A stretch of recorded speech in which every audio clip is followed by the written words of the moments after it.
everyone. This is John Byrne with Poets and Quants. Welcome to our fireside chat with a very familiar face and a friendly one at that. Eric Askins, the Executive Director of Full-Time MBA Admissions at UC Berkeley's Haas School of Business. Welcome, Eric.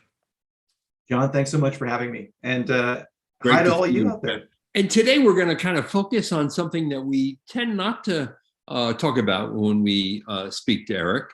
But it's something that's relatively new and a really important program at the school. It's their Deferred Enrollment program. It targets seniors in college as well as first-year master's students.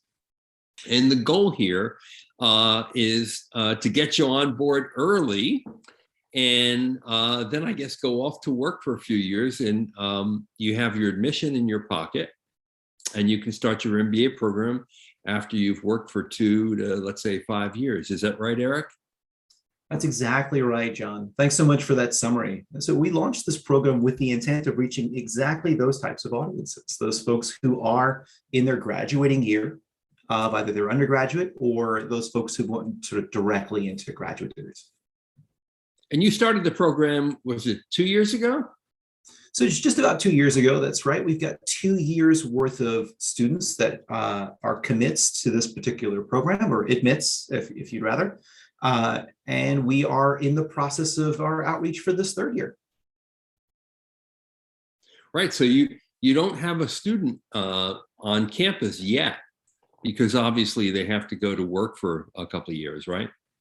So that's exactly right, John. The way that we've structured this program is for students who have the opportunity. Typically, this is the best fit for a candidate who's got a solid plan, what they're hoping to do in those next few years, but know that eventually they want to gain leadership training and experience that comes with an MBA.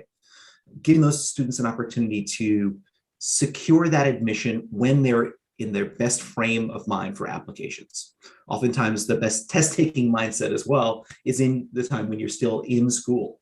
We know that that skill tends to deteriorate over a number of years. So give students an opportunity to produce a really strong application, secure that opportunity of admission, and have that in some ways as a safety net so that they can potentially take risks in their professional journey, explore different opportunities they might not otherwise have, and sort of navigate the world that we're in today. And I can talk a little bit more about that if you like. Now, how did it come about in the first place? The program itself, well, it began when we took a strong look at the types of candidates that we were bringing through our program. Now, we are a diverse program. We are drawing people from a lot of different parts of the globe, as well as a lot of different parts professionally. But we do find that we are clustered in a number of different professions. And that is because those are the folks who are going to be most aware of MBA programs. We continue to be an institution that wants to see a diversity of professional experiences as part of our community. And we feel that there's an opportunity to reach folks earlier on and potentially give them the ability to pursue different opportunities. One of the biggest things that we've seen are folks who are maybe 2 or 3 years into maybe a consulting or a finance role who are interested in exploring entrepreneurship with us, something that we're quite well known for. But those students who have had the opportunity to maybe put their toe in the water a little bit with entrepreneurship, test their model, get a sense of what that space is like, they tend to be better positioned. And we want to give people with that mindset, innovators, those who want to see change in sustainability frameworks, those who want to be inclusive leaders, to test that model before they join us here. And with that secure notion that they do have this opportunity waiting for them at the other end. Right. Now, I know in some other cases, there are some schools that started these programs hoping to get more STEM undergraduates, and some programs started these programs, frankly, to get more women. The theory being that in med school and law school, you can go directly. And those professional schools were attracting a lot of candidates because they didn't require work experience. And some of those candidates were ideal MBA students. Is there a sort of targeted piece of this audience that you're looking at? So John, it's interesting that you mentioned STEM students, because I think we were talking about different facets of sort of the same issue just before. Exactly that. There was a broad array of students who are coming through with engineering degrees, with math degrees, folks who, at least those of them who are out here on West Coast, tend to be pursuing entrepreneurial opportunities or things in sort of the highly analytical part of finance, and potentially weren't exposed to MBA programs. It might not have been exposed to MBA programs. So an introduction to those students does two things. It gives them an opportunity to secure this opportunity if they want to move forward with us, but it also allows people who have never thought of an MBA before to at least be introduced to the concept. They can attend some sessions, they can figure out if it makes sense for them, and get 2 bites at the apple with us. They can pursue it as a deferred enrollment, and if they find that that's either they're not fit for this particular time in their journey, they could come back again in the direct admission after they've gained 1 or 2 years worth of experience. So it's sort of a no-loss proposition for folks who are interested in exploring business schools. And if you get turned down, it doesn't hurt your chances later on for a direct admit, right? Not at all. And in fact, what we've seen is that one of the things that's been really valuable just within our direct admissions program is those folks who come back as reapplicants. We get to see a year of growth. We get to understand a little bit more about their journey. Maybe they've refined their career goals. Maybe they've strengthened aspects of their application.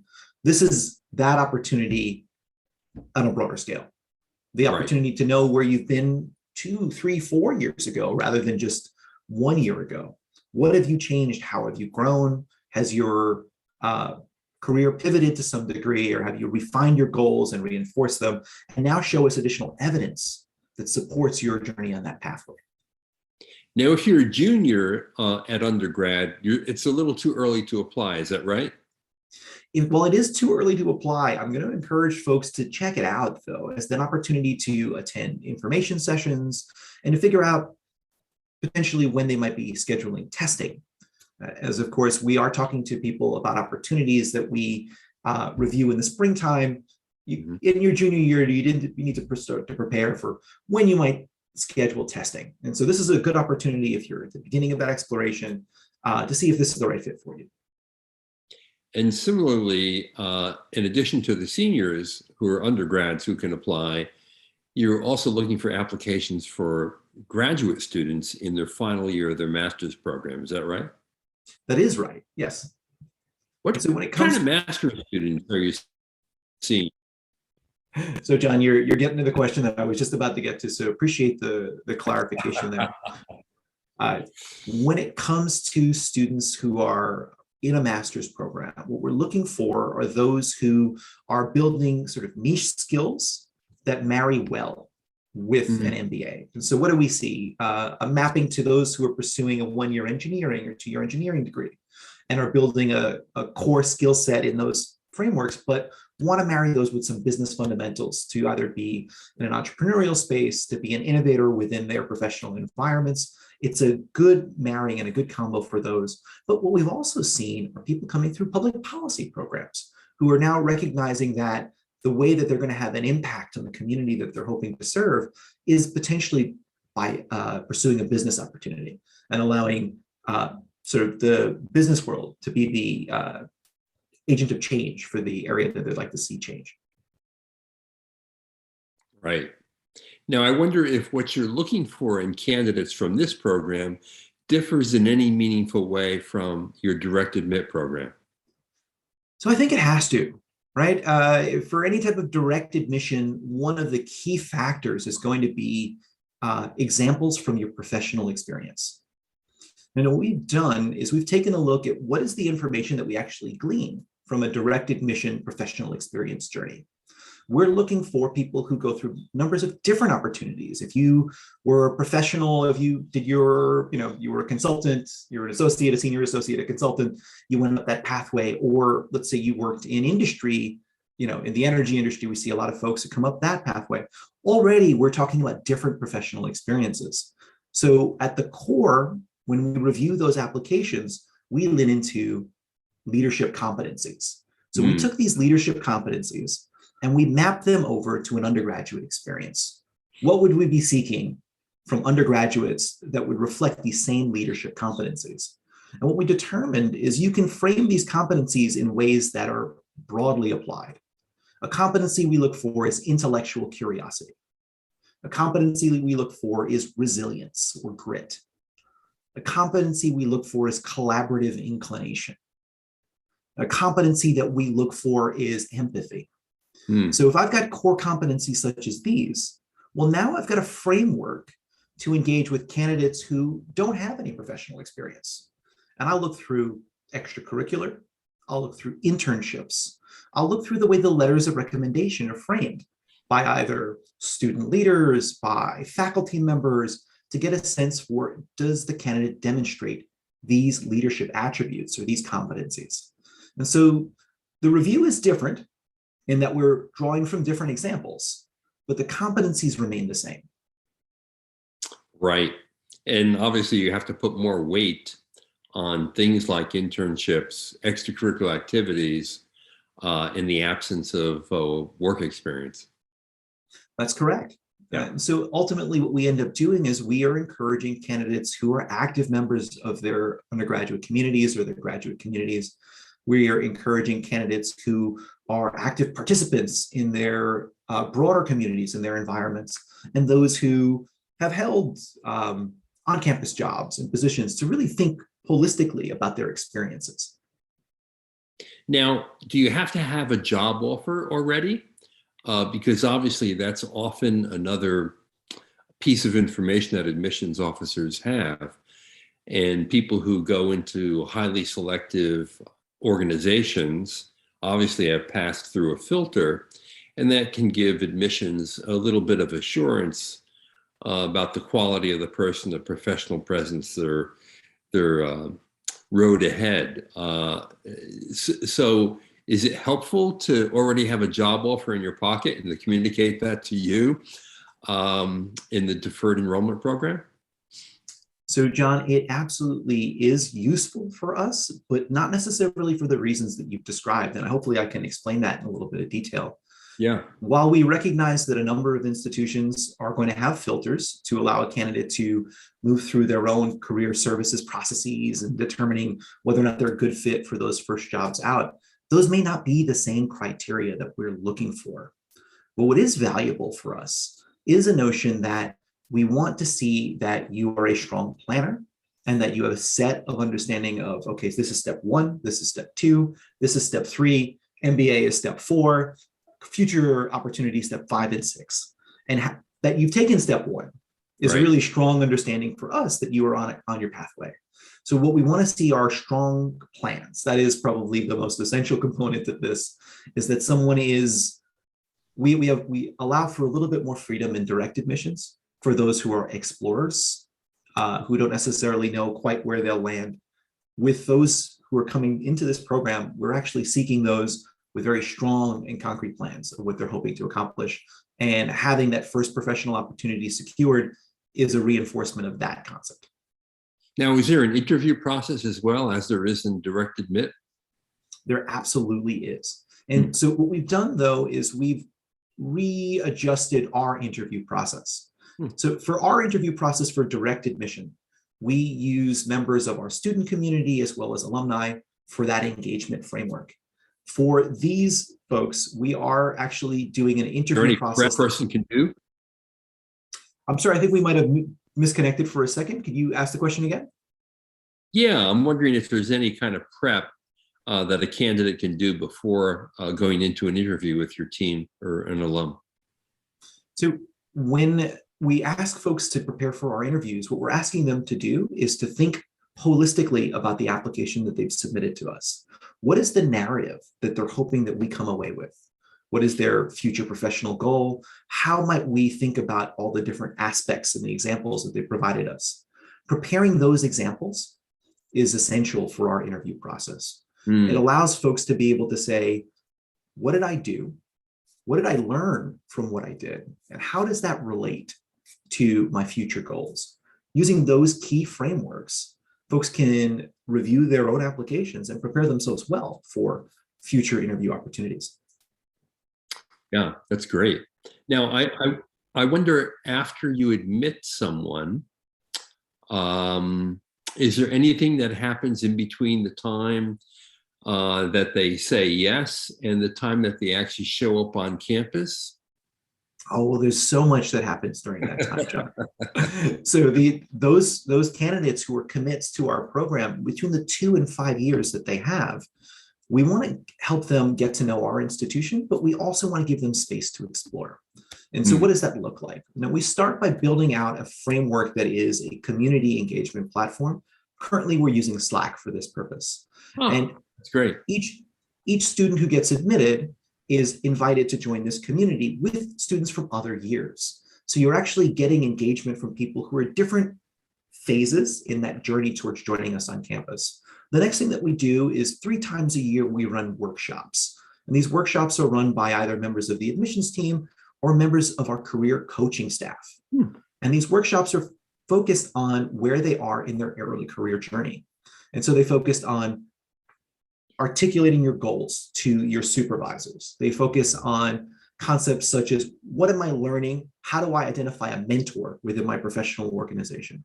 So content specific to where they are in the stages in their journey. And the last thing that we invite them to do is schedule annual meetings with members of our team where we can talk through where they are. And so that includes an update on their resume. That includes an understanding of, have their future career goals changed? Are they seeking to change their professional journey? We have had folks even 2 years in who are already starting to shift to different professional opportunities, sometimes same industry, different function, sometimes broadly different industry and function. All of that is allowed as they explore. And we just want to make sure that we're constantly engaging and checking in. And lastly, we run a number of different virtual events. We have our Dean Speaker Series. We have a number of conferences that have a virtual component. We invite this community to participate in all of that as well. So they get to know the school, they get to strengthen their profile, as well as an opportunity to connect with one another. So they do have a cohort of individuals who are moving through this journey together. That's great, because they get to jumpstart the networking process. Absolutely. Now, what are the major benefits, would you say, of a student coming in under this program versus a direct admit with a few years of work experience? So key among them is that you're preparing an application when you are best suited to prepare an application. Yeah, and, true. Right, and I see, John, you're nodding, and because I've seen the research on GMAT test scores, for example, and there's no question whatsoever that the closer you take the test to your undergraduate years, the better you do. It's simply a fact, and it's one which we encourage everyone to understand. You're in your best framework to produce essays, to produce application materials. But more than that, the other really strong benefit beyond well positioning, sort of the timing to produce a strong application, is the opportunity to secure a future admission to a top graduate program. What that gives you is flexibility over those next 2 to 5 years. Flexibility to potentially not take that consulting opportunity that you're about to, and instead take a chance on your colleague's startup and see where that works. And if it doesn't pan out, what a learning journey that is. And know that that doesn't impact what your resume will look like for a future business program. You've already secured that. So take the risk, explore the different thing.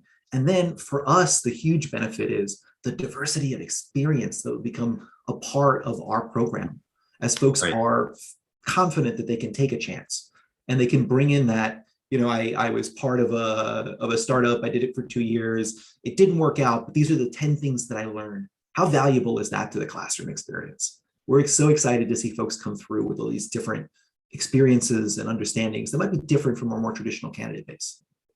I also would think another benefit, frankly, is just to get it over. I mean, it is a marathon for many people who are having to work in very demanding jobs to apply to elite business schools that are highly selective. It's a lot of effort, a lot of time, and to be able to do it while you're still an undergraduate, where you might have a lot more flexibility than you will in a job that demands so much, I think would make the process a little bit easier. Do you think that? Absolutely. Absolutely. When it comes to where you'll find the available time, this is one of the key things that we've heard time and time again. You're in work potentially 40, 50, 60 hours a week, and now you're squeezing this into the late evenings, into the weekends. and the opportunity, especially in your graduating year where you are in a prepare for the future mode, to be able to incorporate this. So obviously, Berkeley is among the most highly selective MBA programs in the world. And I wonder, in the first couple of iterations where you're looking over applicants for your deferred admit program, if the acceptance rate is roughly the same as the general acceptance rate, or is it even lower? So I appreciate the question. We're taking in each cycle roughly about 20 or so candidates that we feel that that's the right amount for us to bring into a cohort, to keep those cohorts manageable, to make sure that they're able to interact with one another. And so what that means is that those are the number of slots that are available. In terms of who's applying, ultimately, I always encourage people, if you're not sure, give us the opportunity to figure out whether or not you're the best fit. Don't cut yourself off at the knees. One of the ways that we've prepared folks to do this is we've removed the application fee. This is a no-fee opportunity to give us the opportunity to explore your application and recognize whether or not you're a strong fit or not. And so you're not competing against every other person who applies. Ultimately, you are working with us to identify who are the strongest candidates. And so I discourage the notion that the acceptance rate should be the metric for whether or not this is the best fit. True. I just wonder if you might have a better shot if you go early as opposed to going late. I mean, it's you certainly have a different kind of case to present without work experience. That's for sure. Sure. At the end of the day, again, I'll reiterate this: the competencies that we're seeking are the same, but the examples are going to be different. Yeah. And so if you've got potentially fewer examples in one space, you'll need to present a very strong holistic application and a strong package, as they say, of different materials, different examples, different pieces. So I don't want to discourage any applicants to the program, but I do want to encourage them to think critically about whether or not this is the best fit. Great. Now, Eric, for those who are interested in applying, what's your advice on how to engage with you and the team? So I'm glad that you asked that, and I'll tell you why. We've always been available for folks to email us, to schedule one-on-one interactions. We actually run a twice-weekly Q&A for people who are interested in our program that's under the brand Accelerated Access. That's what we call our Deferred Enrollment program. But beyond that, we also recognize that people at different stages in life, they learn differently and they receive information differently. So what we've also done is we've created a step-by-step guide with short video content so that you have a place to go if you want to begin to navigate this on your own, where there is short videos from members of our team that'll talk you through, okay, you're on this section. Let's tell you a little bit about what we're looking for. Here's some things that you might want to think about. If you download this PDF, here's a worksheet to get you started before you start our essays. So we want to empower folks to learn when they want to learn. That we think is incredibly important for this population. And then once you're there, if you still have questions, know that we're available to answer those questions. Again, via direct email to our program, these sessions that we run twice weekly, and opportunities to schedule one-on-one time with our team. Terrific. Well, as everyone can see, Eric is entirely accessible, and he's the kind of guy you want to reach out to and get to know. So without inundating you, I would encourage people to contact you directly, as well as to use the website and all the advantages that you just mentioned to learn more about the program and the process. I think this is a great opportunity for someone who knows that they want to get an MBA at some point, and to just get the work done and finished, and to be considered for one of the best MBA programs in the world, in one of the most dynamic economies in the world, in one of the great public Ivies in the world. How can you beat that? Well, I echo everything that John said. He gave my pitch for me. John, there you thanks go. So much. Eric, I appreciate the opportunity to speak to everybody. Yeah, Eric, it's a pleasure as always to see you and to talk with you. I can't wait to see you in person again. You as well. All right. So there you have it, everyone. The Deferred Enrollment Program at the Haas School of Business at UC Berkeley. We've been speaking with Eric Askins, the Executive Director of Full-Time MBA Admissions at Haas. And I would invite you to apply. Check it out. This is a great opportunity for a very directed student who knows he or she wants to get an MBA, to get that early head start, a big jump start on the process, and get it out of the way. Imagine this: you're getting your diploma from your undergraduate, and you already have an ad from Haas. Boy, that's a great place to be. All right, this is John Byrne with Poets and Quants. Thanks for joining us.